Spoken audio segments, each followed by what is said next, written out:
Hello dear student, welcome to our channel CS and IT engineering Gyan. DBMS के tutorials देख रहे थे। आज का जो हमारा टॉपिक रहेगा वो है डेडलॉक। हम इसमें देखेंगे डेडलॉक क्या होता है with the help of example. Deadlock operating system में भी है, बट अभी हम डीबीएमएस सब्जेक्ट को कवर कर रहे हैं। तो अगर आप मेरे चैनल पर नए हैं तो प्लीज़ मेरे चैनल को सब्सक्राइब करना ना भूलें। हम इसी तरीके से हैंड रिटन नोट्स के थ्रू पढ़ेंगे। आप भी हैंड रिटन नोट्स मेरे साथ साथ बनाते जाइए, आपके लिए बहुत बेनिफिशियल होगा। ठीक है, तो डेडलॉक क्या होता है? डेडलॉक एक ऐसी सिचुएशन होती है जब दो या दो से अधिक ट्रांजैक्शन एक दूसरे के रिसोर्सेज को होल्ड करके बैठ जाती है और दोनों एक दूसरे से रिसोर्सेज रिलीज होने का वेट करती है। इससे सिस्टम रुक जाता है और कोई भी ट्रांजैक्शन आगे नहीं बढ़ पाता है। तो डेडलॉक क्या होता है? Deadlock occurs when two or more transaction hold resources and wait for each other to release the required resources causing the system to halt indefinitely. ठीक है, तो डेडलॉक क्या होता है? डेडलॉक एक ऐसी सिचुएशन होती है जब दो या दो से अधिक ट्रांजैक्शन एक दूसरे की रिसोर्सेज को होल्ड करके बैठ जाती है और दोनों एक दूसरे से रिसोर्सेज रिलीज होने का वेट करती है। इससे सिस्टम रुक जाता है और कोई भी ट्रांजैक्शन आगे नहीं बढ़ पाती है। इसे आप ऐसे समझो। ठीक है, मैं आपको एक एग्जाम्पल के थ्रू बताती हूँ। ठीक है, हम इसका जो है रियल लाइफ एग्जाम्पल भी देखेंगे, बट अभी आप ऐसे समझो। हमारे पास ट्रांजैक्शन T1 है, ट्रांजैक्शन T2 है। ठीक है, जो ट्रांजैक्शन T1 है ये होल्ड करता है रिसोर्सेस A को। ठीक है, एंड ट्रांजैक्शन T2 ये होल्ड करता है रिसोर्सेस B को। ओके, एंड जो होल्ड रिसोर्सेस है, होल्ड रिसोर्सेस A और रिक्वेस्ट कर रहा है ये B की। ठीक है, रिक्वेस्ट की है B। जो ट्रांजैक्शन 2 है इसी तरह जो इसने क्या किया है, रिसोर्सेज B को होल्ड एंड रिक्वेस्ट कर रहा है A को।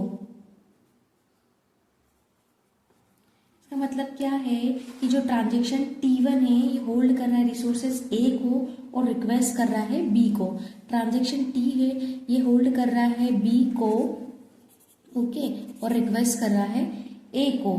इसका मतलब क्या हुआ कि T1 ने A को लॉक कर लिया है और अब B को एक्सेस करना चाहता है। T2 ने क्या किया है? B को लॉक किया है और A को एक्सेस करना चाहता है। ओके, तो दोनों ट्रांजैक्शन एक दूसरे से रिसोर्सेस के रिलीज होने का वेट कर रही है। ये सर्कुलर वेट की सिचुएशन है जहाँ दोनों ट्रांजैक्शन एक दूसरे पर डिपेंड है। ओके, तो ये जो था मैंने एक जस्ट आपको एग्जाम्पल के लिए बताया कि ट्रांजैक्शन कैसे होता है। ठीक है, अब आप यहाँ पर देखो।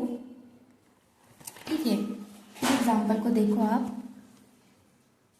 ओके, सो यहाँ पर क्या है कि जब हम ट्रांजैक्शन T1 है, transaction T2, then employee and salary.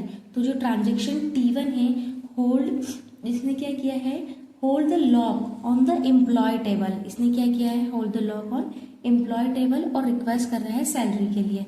Then transaction T2 है, इसने hold the lock salary table and request कर रहा है एम्प्लॉय के लिए।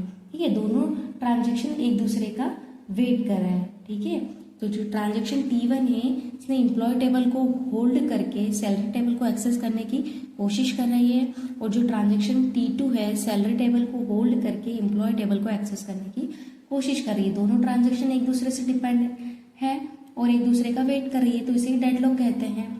ठीक है, ये मैंने थ्योरी में भी लिखा है, आप जब नोट्स बनाएं तब देखिएगा।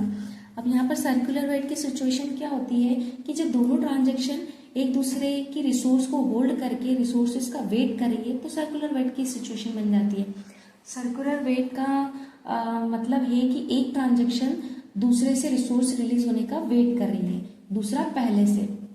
ठीक है, दोनों ट्रांजैक्शन कंटिन्यूसली वेट करती है जिससे डेडलॉक की सिचुएशन बन जाती है।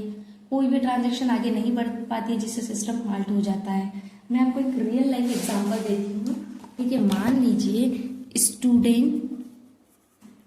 स्टूडेंट ए ने बुक 1 ली है। ठीक है, स्टूडेंट ए ने बुक 1 ली है, अब वो क्या चाहता है? बुक 2। ठीक है, बुक 1 ली है और बुक 2 चाहता है। स्टूडेंट बी ने बुक 2 ली है, अब वो क्या चाहता है? बुक 1 चाहता है। ठीक है, तो दोनों स्टूडेंट एक दूसरे का वेट कर रहे हैं और कोई भी आगे नहीं बढ़ पाता है, ठीक है। तो डेडलॉक तब होता है जब सर्कुलर वेट की सिचुएशन बन जाती है। इसे अवॉइड करने के लिए डेडलॉक प्रिवेंशन टेक्निक का यूज किया जाता है। ओके, सो डेडलॉक डीबीएमएस में एक क्रिटिकल सिचुएशन है जिसे अच्छे से मैनेज करना जरूरी होता है ताकि सिस्टम हाल्ट ना हो। तो ये था इसका कंसेप्ट। मिलते हैं नेक्स्ट लेक्चर में। अगर आपने मेरे चैनल को सब्सक्राइब नहीं किया तो प्लीज सब्सक्राइब करना ना भूलें और लाइक शेयर जरूर करें। तब तक के लिए हैप्पी लर्निंग डियर स्टूडेंट।